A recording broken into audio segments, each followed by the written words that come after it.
হবে। শেখ হাসিনা সরাসরি ভোট এখন পর্যন্ত যায় নাই। সরাসরি নতুন নামান্তর হবে এই প্রধানমন্ত্রী শেখ হাসিনা সরাসরি আর নামান্তর হবে নতুন বাংলাদেশ। সেটা আমরা কোনোভাবেই কাম্য করি না। আমরা নতুন জুলাই স্পিরিচুয়াল ধারণ করি।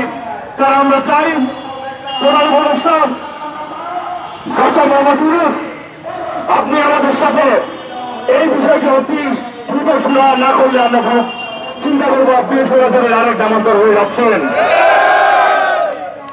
আমি বলতে চাই কালকে যে ন্যাক্কারজনক হামলা ঘটনা ঘটেছে, সেখানে যে পুলিশ প্রশাসন যারা ছিল তারা এরকম পর্যন্ত বলেছে তারা নাকি গোপালগঞ্জের পুলিশ।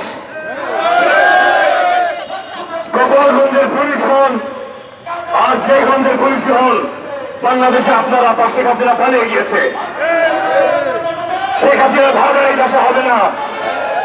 আওয়ামী লীগকে নিষিদ্ধ ঘোষণা করা হবে এবং স্বৈরাচারের যে গোলাপত্র আওয়ামী লীগ করেছিল সেই গোলাপত্র যাতে না হয় সেই জন্য বিডিআর হত্যাকাণ্ডের সুষ্ঠু বিচারের মাধ্যমে বিডিআরকে আবার পুনর্জীবিত করা হবে ইনশাল্লাহ।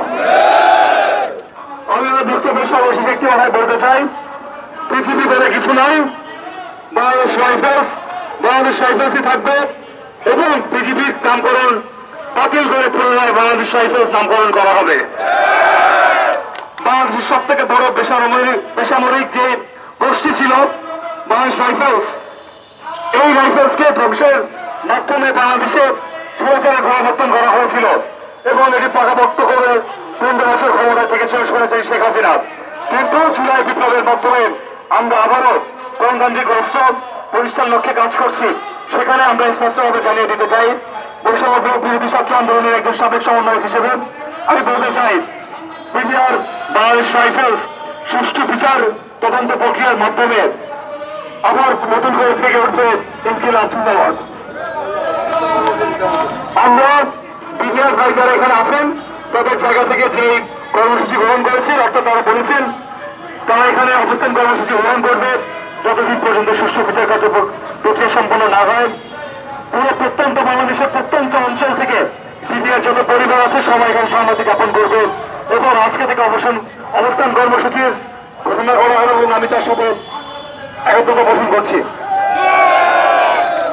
দর্শক আয়োজনে বিডিআর কল্যাণ পরিষদ জাতীয় প্রেস ক্লাবের সামনে বিশাল মানববন্ধন। 1 থেকে 2 জন লোক পাঠাইলে জেলা প্রত্যেকের ব্যাগ বিস্তার যা কিছু আছে সব কিছু নিয়ে সব এখানে চলে আসেন।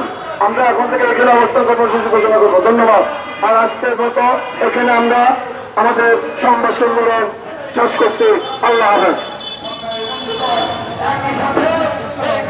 দর্শক, বিডিআর কল্যাণ পরিষদ আয়োজিত আজকের এই মানববন্ধন জাতীয় প্রেস ক্লাবের সামনে তারা আজকের থেকে অবস্থান নিচ্ছে আমরা দেখতে পাচ্ছি। ধারাবাহিকভাবে আমরা আমাদের এই কার্যে প্রচার করে যাচ্ছি আমাদের চ্যানেলগুলির পক্ষ থেকে।